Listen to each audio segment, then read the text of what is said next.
పల్లెటూరి పిల్లరా, ప్యూర్. చిన్నట్టింట అను హాయిగా ఉంటే చూస్తే అదృష్టం. తా బ్రతుకు లేదు రితు.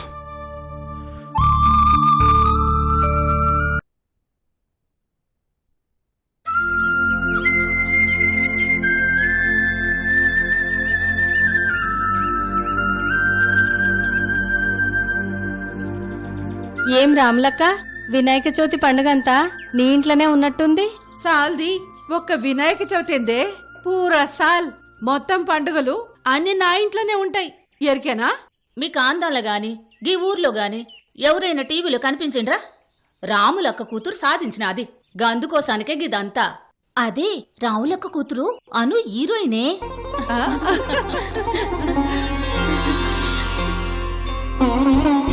ఇగో టీవీలో గిట్లా కనిపించినందుకే కాదు, చేతుల పైసలు లేకున్నా పట్నంలో మా చిన్న పొరికి ఆపరేషన్ చేయించి పానం కాపాడింది. ఎరికేనా? గందుకోసానికే నా కూతురు హీరోయినే. ఆహా, అబ్బో. ఆగో కారు వస్తుంది. సీతా ముత్యాలు లచ్చమ్మ జర పట్టుండ్రి.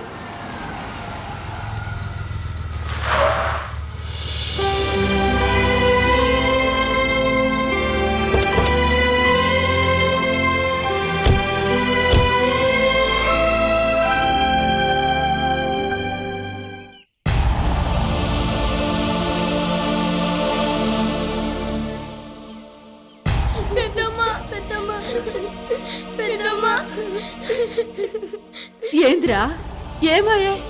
ఎందుకు ఎడవబడితే? అక్కేదిరా?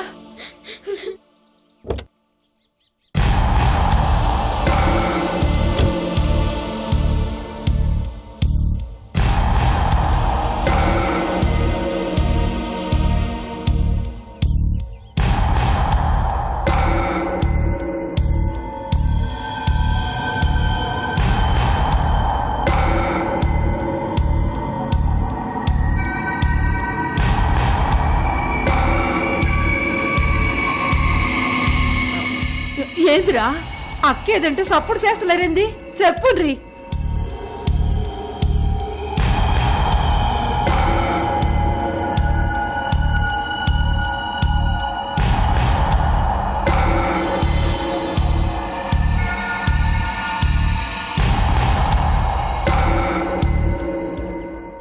అను,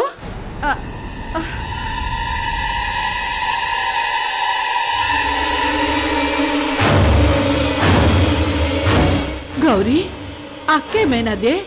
ఎవరు సప్పుడు సేరేమే? అను కనిపించడం లేదమ్మా.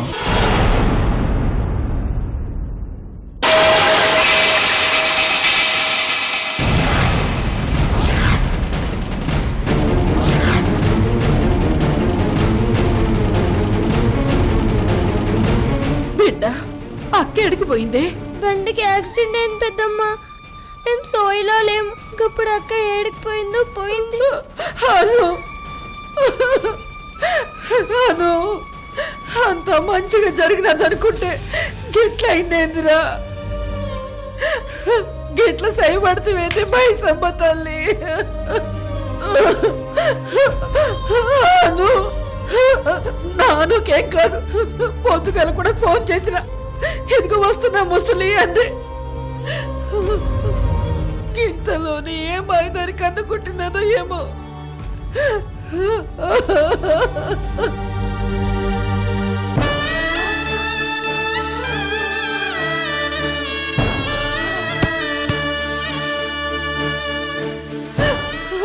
నా బిడ్డ కారణం దేవుడు, నేనేం చేతులు లచ్చమ్మా. పెద్దమ్మా ఏడవకు పెద్దమ్మా.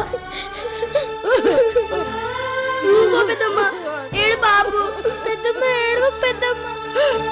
అనుకేం కాదు. మూక రాములక్క. రాములక్క మాపటాలకు అను సక్కని ఇంటికొత్తది. అవ్వద్నా, నువ్వేం పికర్ చేయకు. అను బరాబర్ వస్తది. నా బిడ్డ ఏడున్నదో, ఏం చేస్తున్నానో, దాని మీద ఎవనికి కన్ను కొట్టినానో. చెట్టంత కూతురు కానరాకపోయే ఇప్పుడు నేనేం చెయ్యాలి దేవుడా? నేనెంట బతకాలి? నాను లేకుండా నేనెంట బతకాలి? ఊరుకో రాములక్క. ఊరుకో.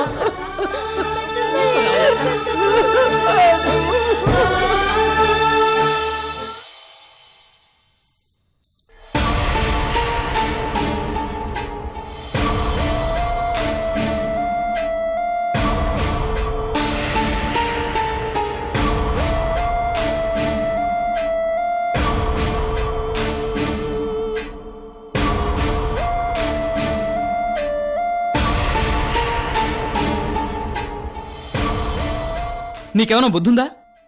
నువ్వు అసలు మనిషివేనా? ఆయన కూతురు దగ్గరికి ఆయన్ని పంపకుండా ఆపడానికి నీకేం అధికారం ఉంది? రుతు ఏంట్రా ఇది? ఊరుకో. నువ్వు ఊరుకో అక్క. అసలు నువ్వు ఈ అక్ష ఇచ్చిన అలుస్తోనే అది అలా బిహేవ్ చేస్తోంది.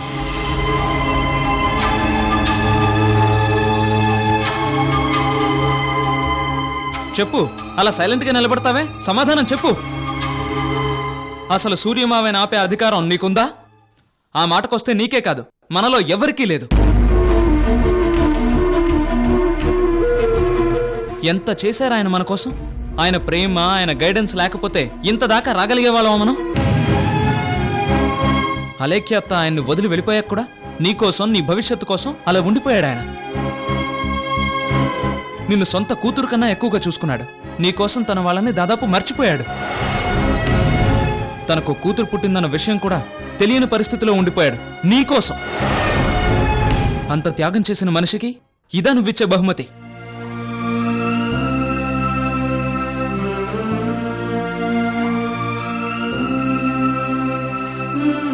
దీపు చేసింది తప్పేలేరా, కాదనటం లేదు. ఏదో తెలిసి తెలియని తనంతో అలా మాట్లాడింది, వదిలే. అసలు తనంత దూరం ఆలోచించలేదు. ఏం దీపు, అంతేగా? కాదత్తయ్య,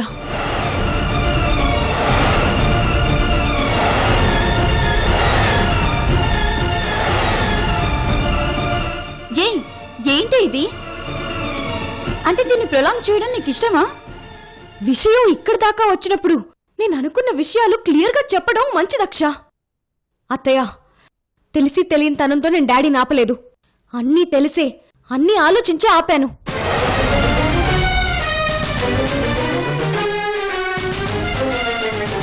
చూసావా పెద్దమ్మా దాని పొగరు? నువ్వు ఉండరా. ఎందుకు ఆపావు అన్నయ్యని? ఏమైందని? ఇంతకన్నా ఏం కావాలి అత్తయ్య? నా కొడుకు, నా కన్ను కొడుకు అంటూ డాడీ ఆ వీరుగాన్ని నెత్తనెక్కించుకున్నారు. వాడికి లొంగిపోయారు. అసలు వాడు తన దగ్గరికి రావటమే అద్భుతం, వాడి గొప్పతనం అన్నారు. చివరికి ఏమైంది?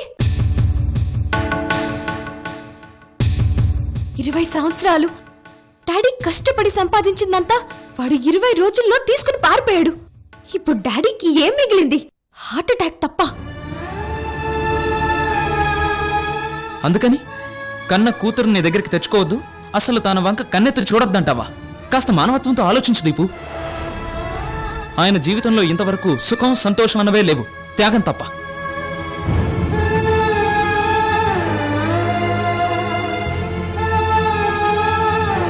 మనందరి కోసం, మన భవిష్యత్తు కోసం పని చేసి చేసి అలసిపోయాడు. ఇంతకాలానికి ఇప్పుడు దేవుడు ఆయన మీద దయ చూపించాడు. ఆయన కూతురు అనుని ఆయన కనపడేలా చేశాడు. నీకు ప్రేమ తక్కువవుతుందన్న ఇన్సెక్యూర్డ్ ఫీలింగ్తో, కూతురుగా నీ స్థానం ఏమవుతుందో అన్న దిగులుతో ఆ తండ్రిని కూతురు దగ్గరికి వెళ్ళనివ్వకపోవడం అన్యాయం. అన్యాయమా? నేను ఆయన్ని కాపాడుతూ అన్యాయం అయితే మరి వీరు చేసిన దాన్ని ఏమనాలి?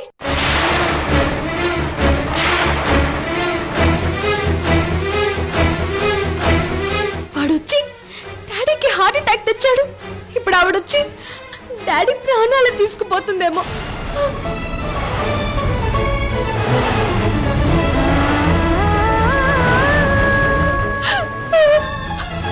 దీపు, తప్పే, అలా అనకూడదు. ఎందుకు అనకూడదు అదినా? ఎందుకు అలా అనకూడదు?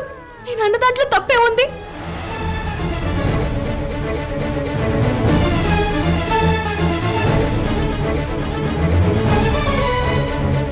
నా బిడ్డ, నా కన్ను కొడుకు అంటూ ఎప్పుడూ డాడీ ఆరాట పడ్డమే తప్ప ఏనాడైనా వీరు ఆయన మీద అభిమానం చూపించాడా?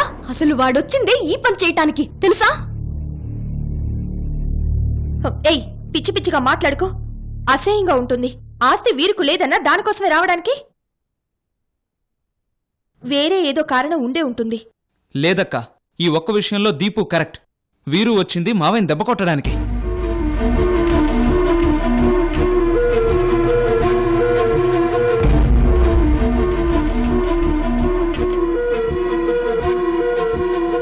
ఏంట్రా నువ్వనేది? నిజం పెద్దమ్మ, వీరు స్వయంగా తనే మావయ్య పిఏ కీర్తనతో ఈ విషయం చెప్పాడు.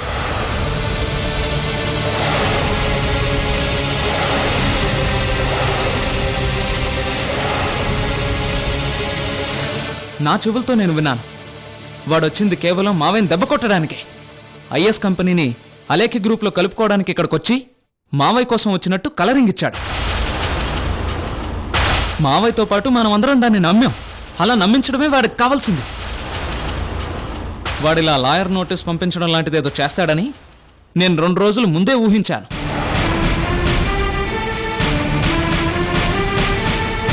మరలాంటప్పుడు మావయ్యకో నాకో చెప్పకుండా ఎలా ఊరుకున్నావు?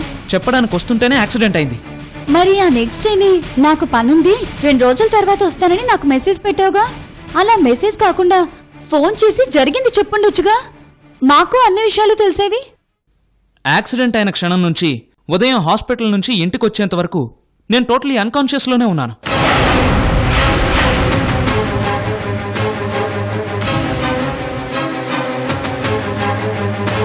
అన్కాన్షియస్లో ఉన్న వాడిని ఫోన్ ఎలా మాట్లాడతాను? అసలు నేను మెసేజ్ పెట్టడం ఏమిటి?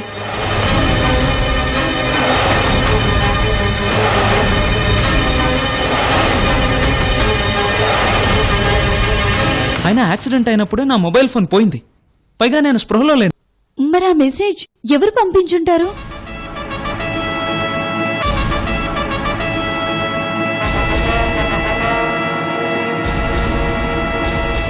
నాకిప్పుడు అంతా క్లియర్గా అర్థమవుతోంది. ఆ మెసేజ్ పెట్టింది వీరునే.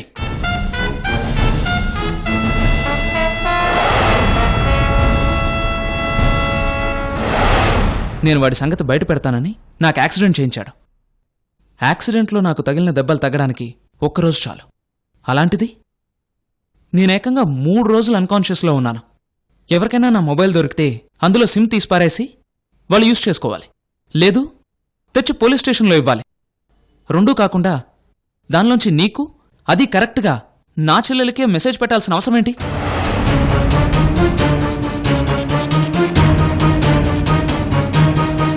అది కూడా సేఫ్గా ఉన్నానని 2 రోజుల తర్వాత వస్తానని పెట్టాడు. ఆ 2 రోజులు ఎందుకు?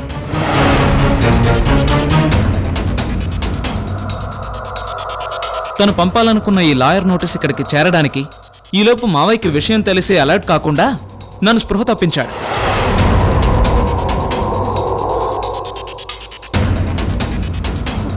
మై గాడ్, ఏంట్రా వీరు ఇంత క్రిమినలా? పాప మావయ్య. అందుకే చెప్తున్నా, ఇలాంటి కండిషన్లో ఉన్న మావయ్యని నీ మూర్ఖత్వంతో ఇంకా బాధ పెడితే నేను ఒప్పుకోను.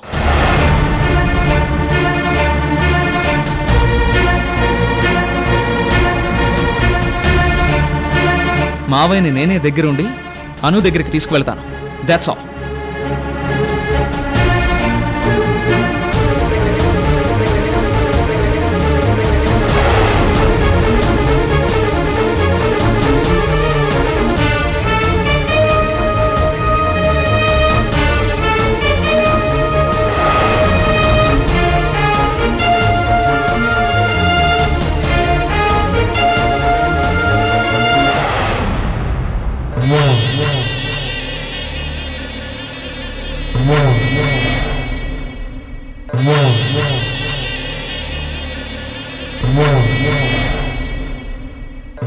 हाँ सुलेमान जी, बोलिए बोलिए.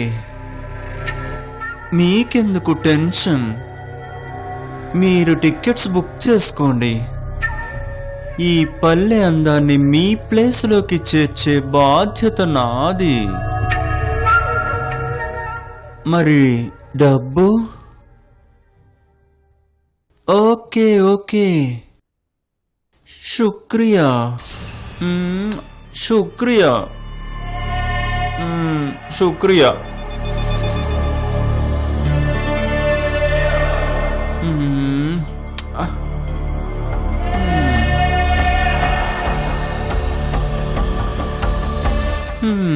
ఏంటో మగాడిలో దొరకని ఆనందం ఆడదానిలో ఏం దొరుకుతుందో పిచ్చినాయాళ్ళకి.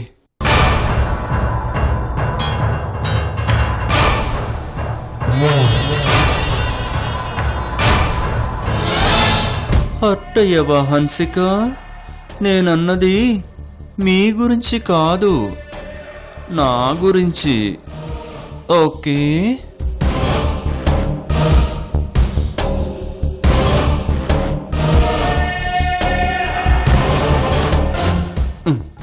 నన్ను చూస్తూ నిలబడతావేంటే? వెళ్ళి దానికి ఆ పల్లెటూరి ముద్దుకి నచ్చ చెప్పండి. గల్ఫ్కి వెళ్తే కోట్లు కోట్లు సంపాదించొచ్చని దానికి చెప్పండి. ఎంత చెప్పినా అమ్మాయి వినటం లేదు సార్. ఒప్పుకోదా?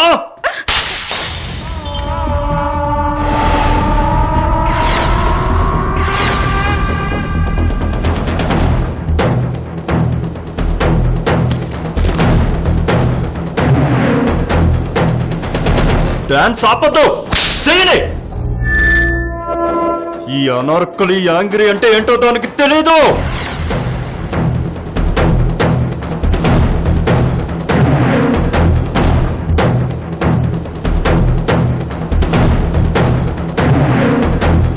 మీరు పండే.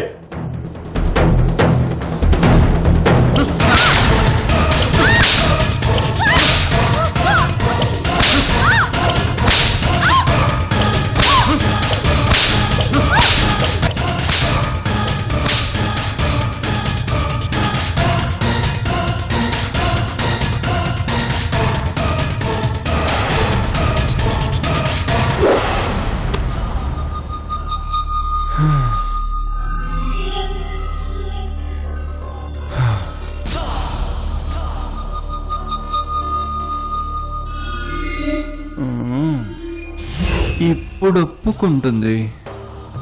వెళ్ళి దాని ఒంటికి మందు రాయండి.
చెప్పు. అమ్మా, అది అర్థమవుతోంది, చెప్పు. ఏదో చెప్పడానికి వచ్చావు. ఆ చెప్పేదేదో త్వరగా చెప్తే నా టైంని సేవ్ చేసిన వాడివవుతావు. అమ్మా, సూర్య మావయ్య కూతురు అనూహ్యని ముందు నేనే చూశాను. ఏంటి ఏమన్నావు? నువ్వు విన్నది నిజమేనమ్మా.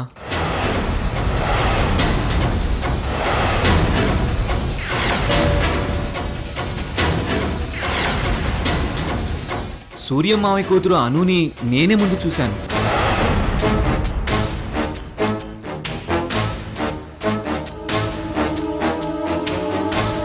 అసలు అను నాకు కనపడిన పద్ధతే వేరమ్మా. అందుకే ఆ విషయం మీకు చెప్పలేకపోయాను.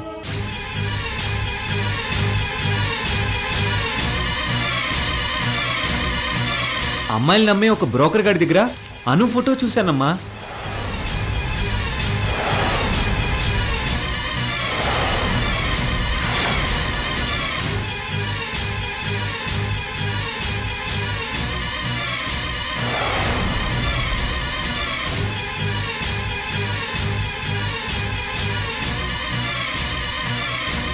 వాడెవరికో అనుని అమ్మబోతుంటే నా కంటపడింది.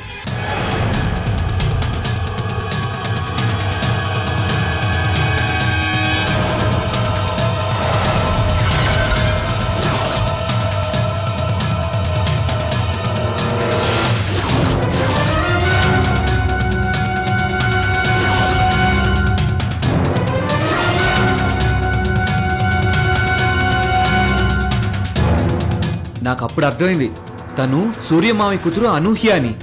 మరి ఆ విషయం అప్పుడే ఎందుకు చెప్పలేదు? ఏంటమ్మా ఎలా చెప్పని చెప్పు. అసలు ఆ విషయం ఇప్పుడు చెప్పడానికే సిగ్గుతో చచ్చిపోతుంటే నీ మేనకోడల్ని అమ్మాయిలు నమ్మే బ్రోకర్ దగ్గర చూశానని ఎలా చెప్పమంటావు చెప్పు. పైగా కన్న తల్లితో. మామయ్యకు హార్ట్ అటాక్ వచ్చిన రోజే నాకు అను గురించి తెలిసింది. అటు మామయ్యకి చెప్దామంటే ఆయన పరిస్థితి అలా ఉంది, ఇటు ఋతుగాడికి చెప్దామంటే వాడేమయ్యాడో ఎక్కడికి పోయాడో తెలీదు. మీకు చెప్దామంటే మొహం చెల్లలా. మీరంతా ఆడవాళ్ళు, కానీ లేట్ చేస్తే అనుని వాడు అమ్మేసేలా ఉన్నాడు. అందుకే చివరికి నేనే ఒక నిర్ణయం తీసుకున్నానమ్మా. అనుని నేనే కొని పెళ్ళాడి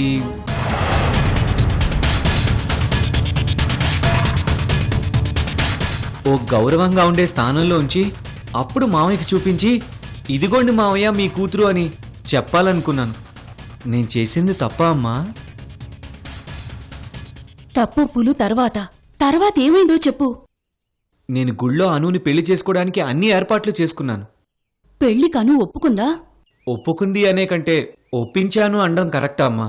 నిజానికి ఆ అమ్మాయికి అప్పట్లో అంతకన్నా వేరే దారి కూడా లేదు.